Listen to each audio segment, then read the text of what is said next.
Hello and welcome to today's lesson looking at energy transfer between particles. In the previous lesson, we've looked at how energy is different from temperature. By the end of today's lesson, you should be able to recall the difference between a thermal insulator and a thermal conductor. You should be able to describe how energy is transferred by particles in conduction and convection, and you should be able to explain why certain materials are good thermal insulators. So before we start, let's think about how energy transfer or how heat energy can be transferred in a solid. So we can put our subheading as the transfer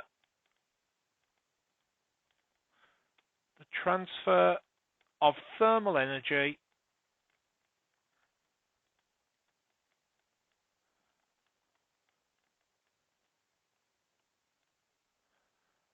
in solids. And we can underline it, okay? Now, if we think of solids, we said last lesson that solids are arranged into this regular pattern of particles where they're put layer on layer on top of each other and all particles are touching. So we can say that in a solid,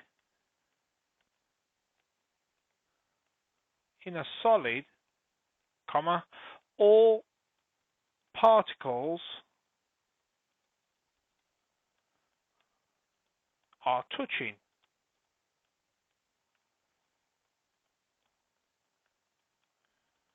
Okay? And we also said last lesson that in a solid, the particles are vibrating in a fixed position, which I'm going to put in red because it's important. So in solids,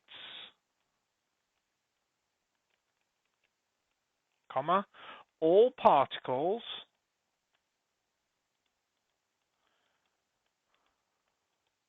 are vibrating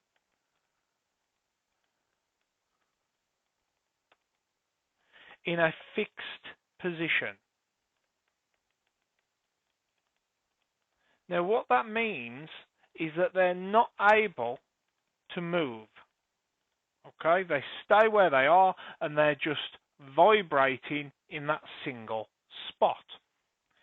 Now, in solids, energy transfer or thermal energy transfer takes place in what's known as conduction. C-O-N-D-U-C-T-I-O-N. Conduction. Now, conduction has the following definition, which I've taken from the dictionary. It is the transfer of thermal energy,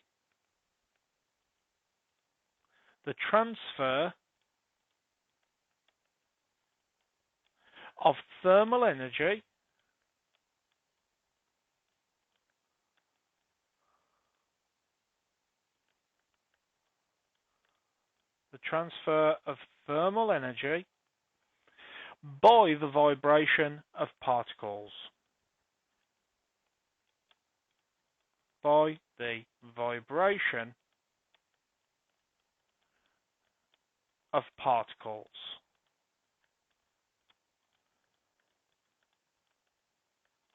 And I'm going to put underneath here that conduction is how heat is transferred in solids. Okay? So I'm going to put underneath here, we can say, is the transfer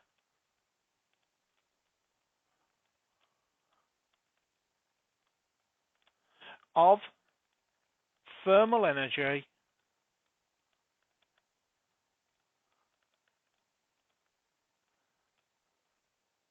in solids. So if you were asked in an exam about the transfer of heat in a solid substance, straight away you should be thinking about conduction. Okay? Now, when particles are vibrating, what happens is that they bump or collide into the particles around them. So let's imagine that this particle here starts vibrating. When it starts vibrating, it's going to bump into this particle, it's going to bump into this one, and this one. And as it's vibrating, it's going to cause these three particles to vibrate.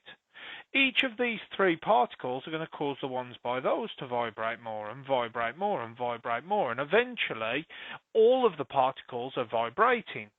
This gives us the perception of the actual substance, the solid substance, feeling warm or conducting heat. Now, this is shown by the diagram on the lesson slides that looks like this. Okay? If we're heating one end of a solid bar, these particles are vibrating very, very quickly because they have lots and lots of thermal energy stored. Whereas these particles at this end have a low thermal energy store and therefore they are not vibrating as much. However, the particles pass on these vibrations all the way along to each other by colliding. So we can say that in conduction,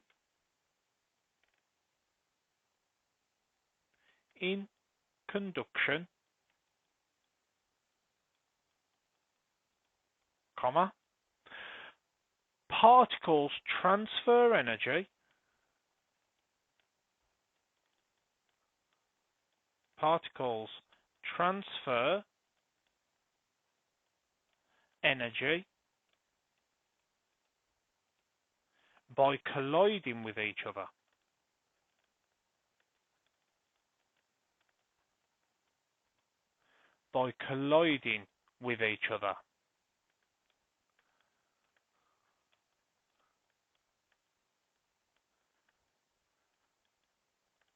When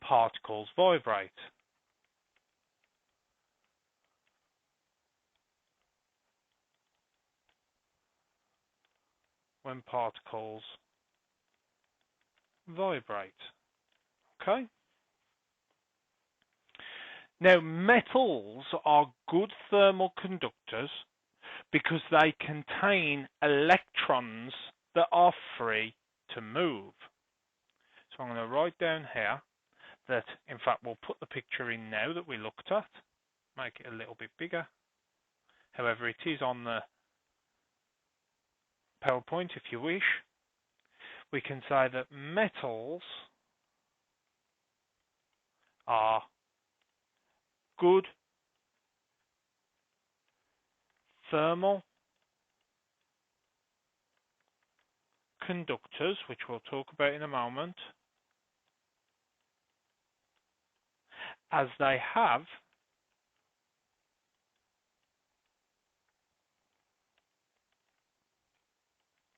free moving electrons.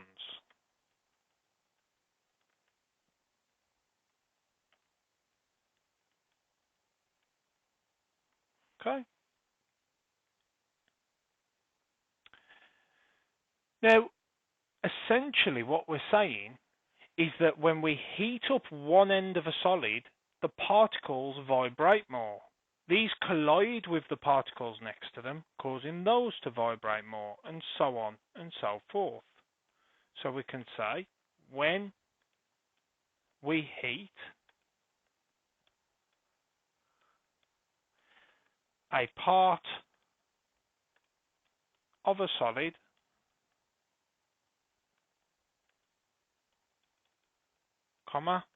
the particles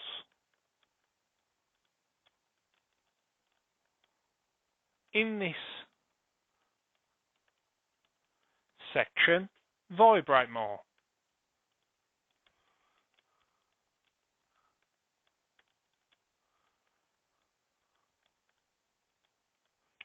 Vibrate more. Full stop. We can then say that this causes more collisions, causing nearby particles to vibrate more. This causes more collisions,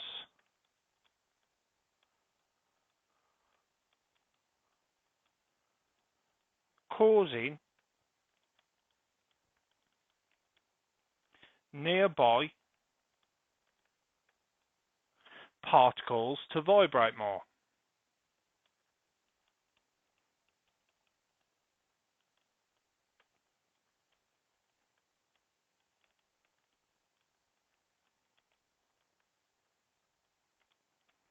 Transferring the thermal energy.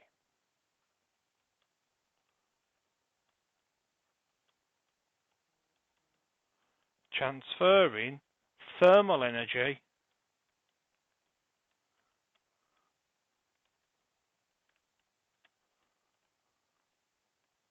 in the solid.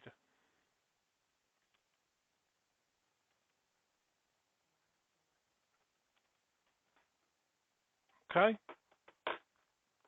So, in a solid, all particles are touching. In solids, all particles are vibrating in a fixed position.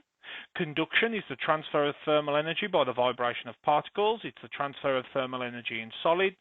In conduction, particles transfer energy by colliding with each other when particles vibrate.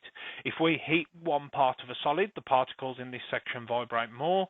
This causes more collisions, causing nearby particles to vibrate more, transferring the thermal energy. So if I'm heating this end of the metal rod, these particles will vibrate quite violently, colliding with these ones, causing these to vibrate more violently, causing these ones to vibrate more violently, and so on and so forth. Okay? Now, we now need to talk about insulators and conductors.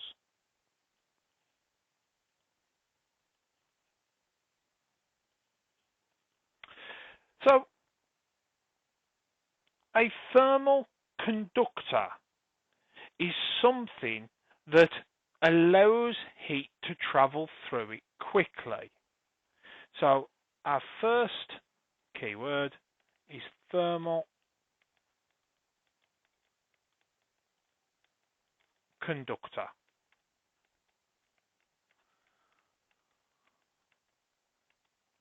A thermal conductor is a material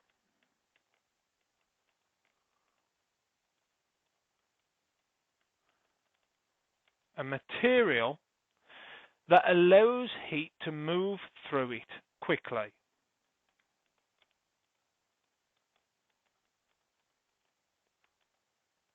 That allows heat to move quickly through it. Now, we've already mentioned that metals are good thermal conductors because they contain these free electrons. So we can put underneath here, e.g., metals with free electrons.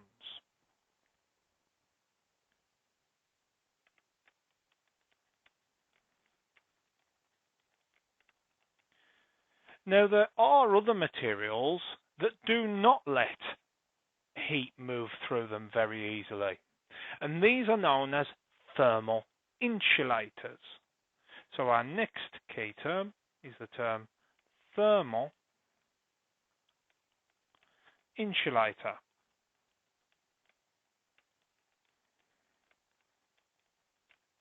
Okay? Now, a thermal insulator is defined as a material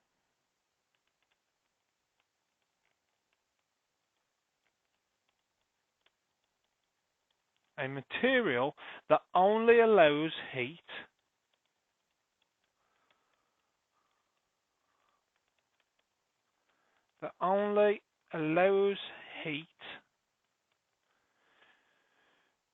to travel slowly through it.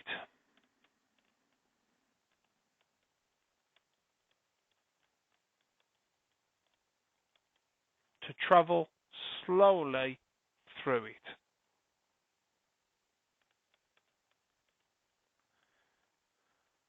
Now, it's important to point out here that this does not mean that they do not conduct heat. It just means that it happens slowly. So I'm going to put underneath there in red that it does not mean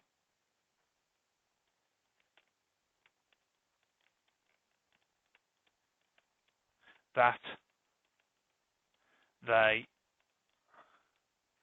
do not conduct heat,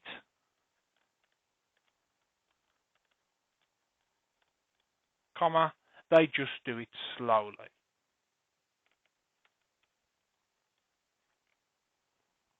They just do it slowly.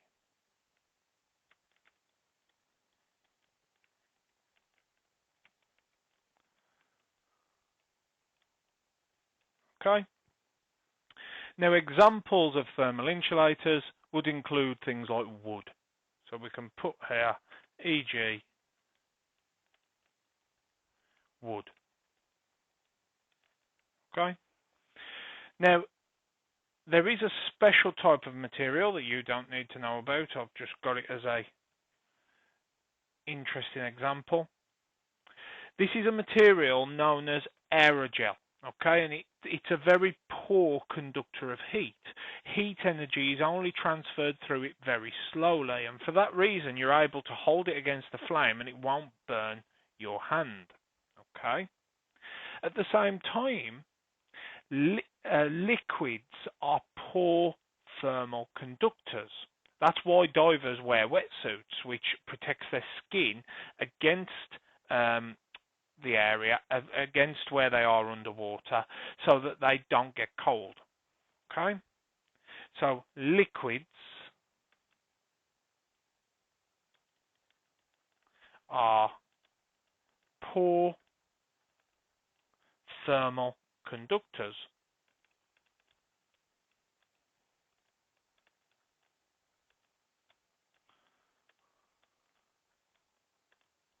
Okay, liquids can't conduct heat energy or thermal energy very well. Gases don't conduct heat very well, purely because their particles are too far apart. So if one particle starts vibrating, it can't bump into any others. So we can say that gases, in fact we'll stay with this, gases are poor, or we'll just say gases do not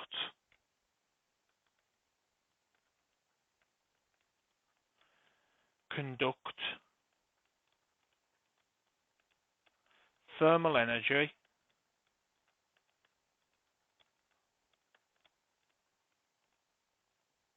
as their particles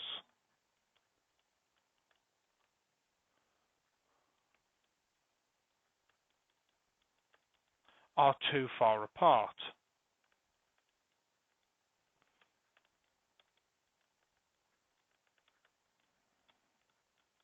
Okay? Essentially, when you have warm clothing, these warm clothings have pockets of air in them, and because air is a gas, it insulates you, it keeps you warm. Okay?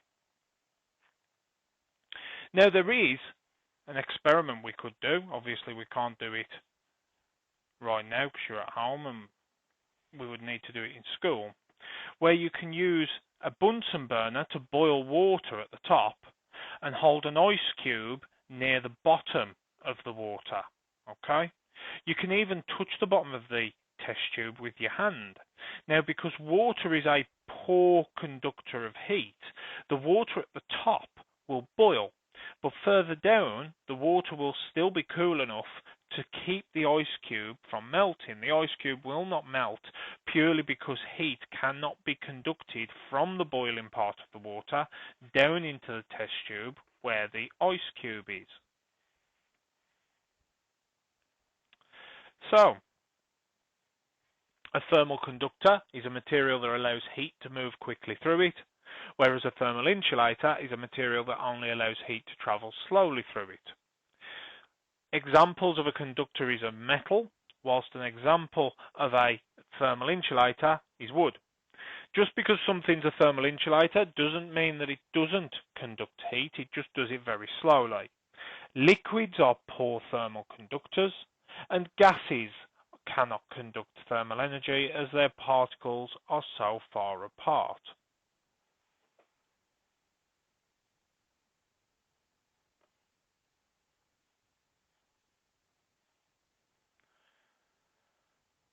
So let's put our final subheading. We can put transfer of thermal energy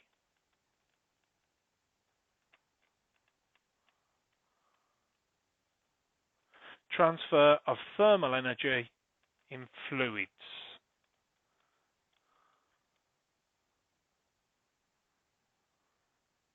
Now a fluid, F-L-U-I-D, is a substance where particles are free to move. So a substance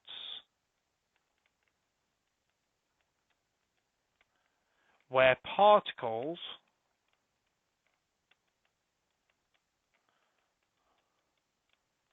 are free to move.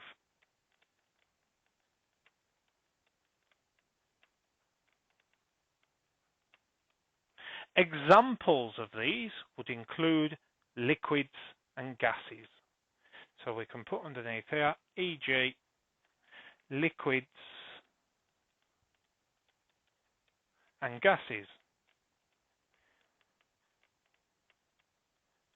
Now, if we think about the arrangement of particles in a liquid and a gas, it's slightly different to that we saw in a solid. Okay? In a liquid, the particles are touching, but only ever so slightly, and the particles are free to move anywhere they want within the liquid. Gases are not touching. Therefore, conduction will not work with these, and we've already said that conduction happens very poorly in a liquid. Okay? So, we can say that, we'll just put underneath each one, that particles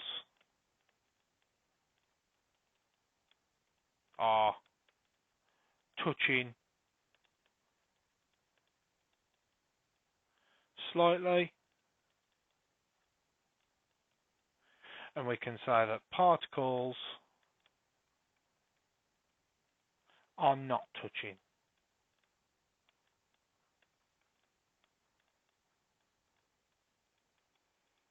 Okay, so conduction won't work in these two types of substance. In fluids, we have what's known as convection. C-O-N-V-E-C-T-I-O-N. Convection. Now, convection can be defined as the transfer of thermal energy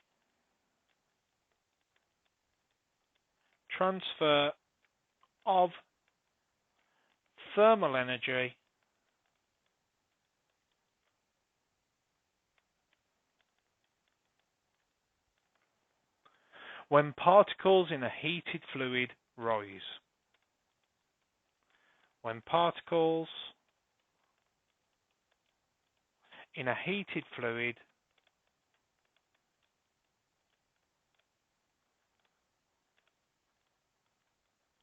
rise. Okay?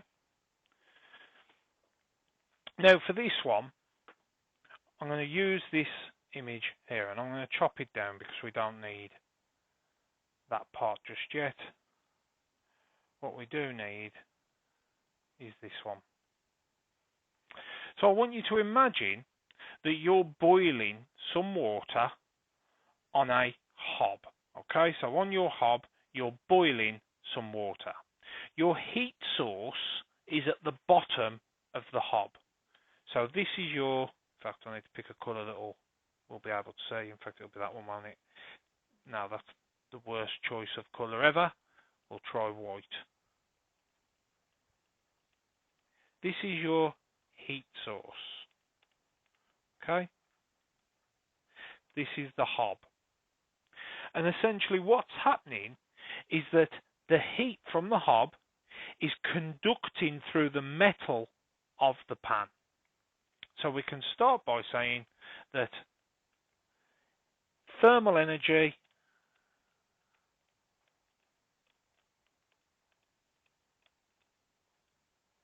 is conducted through the pan from the heat source.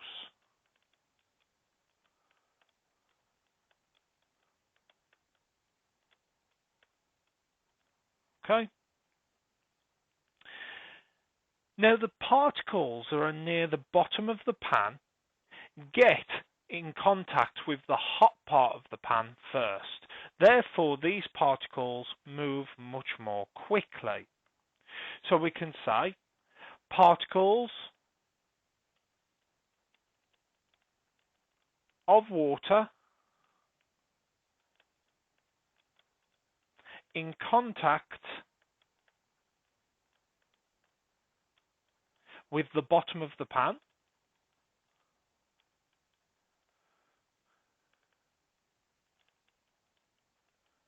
bottom of the pan heat up first and gain energy. Heat up first, gaining energy,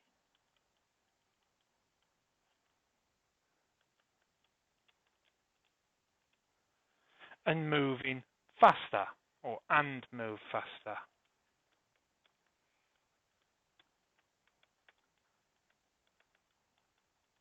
Okay? Now, the particles are moving faster when they have more heat energy. So when they move faster, they tend to move apart. They move away from each other. This makes them less dense. So the particles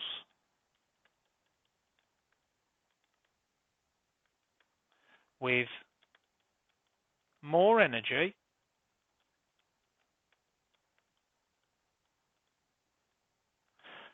move apart,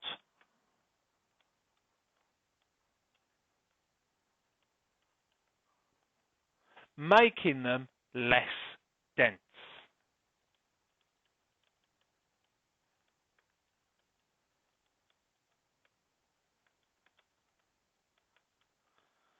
Making them less dense. This causes the hotter water or the hotter particles to rise up and the cooler ones to sink. So this causes hotter particles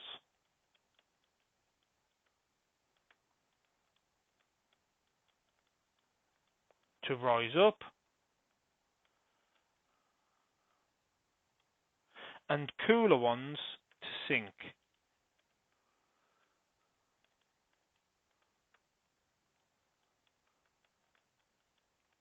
And cooler particles to sink.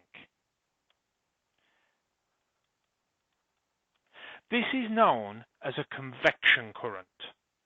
So we get these hotter particles near the heat source being heated up, giving them lots of energy. These particles with lots of energy tend to move more quickly. They tend to move away from each other, making them less dense. When they become less dense, they rise to the top, whereas the cooler particles drop to the bottom, and they are then near the heat source. They then heat up, get more energy, move further apart, and become less dense, rising up. And what we get is this cycle of hot and cold being moved around in a fluid. Now, this only works because the particles are free to move, okay? So I'm going to put there that they are free to move. I'm going to underline it, and we're going to put our final key term, which is convection current.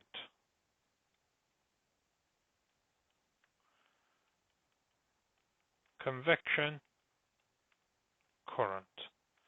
Now, a convection current can be defined as the movement of heated fluids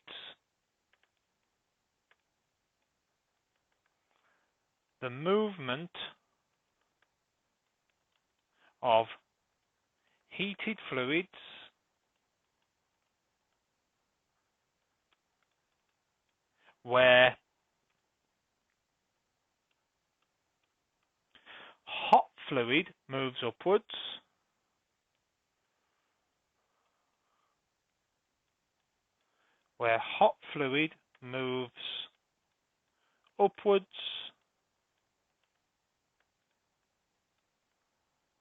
and cold fluids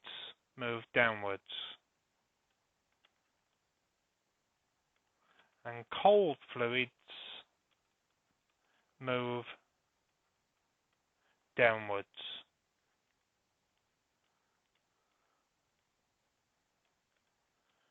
Okay, so we get the movement of hot fluids up and cold fluids down. Now, it's important to point out that this only works when particles are free to move. Okay? So in a solid, it will not work because the particles are not free to move. So I'm going to put over here, hopefully we'll be able to see it. Convection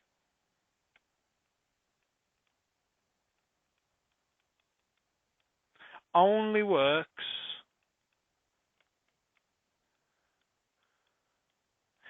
if particles are free to move.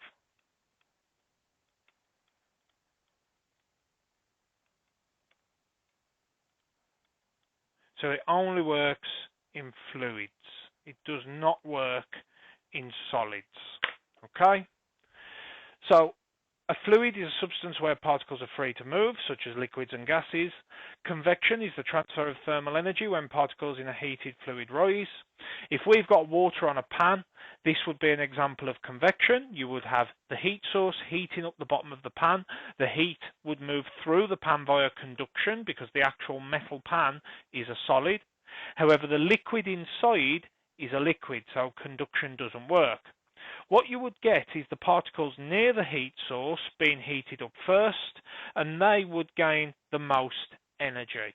When they gain energy, they start to move more quickly and they move away from each other.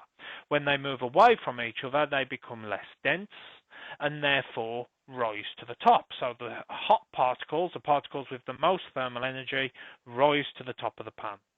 The cold particles with the least thermal energy then drop to the bottom of the pan to replace the particles that have risen. This creates what's known as a convection current, as it's repeated over and over again. A convection current is the movement of heated fluids where hot fluid moves upwards and cold fluids move downwards. Convection only works if in particles that are free to move, such as liquids and gases. So, you should now be able to tell me the difference between a thermal insulator and a thermal conductor. You should be able to describe how energy is transferred by particles in conduction and convection, and you should be able to explain why certain materials are good thermal insulators. If you have any questions about today's lesson, please get in contact with me via the usual means and I will get back to you as soon as I can. If not, I will see you in the next lesson. Thank you very much.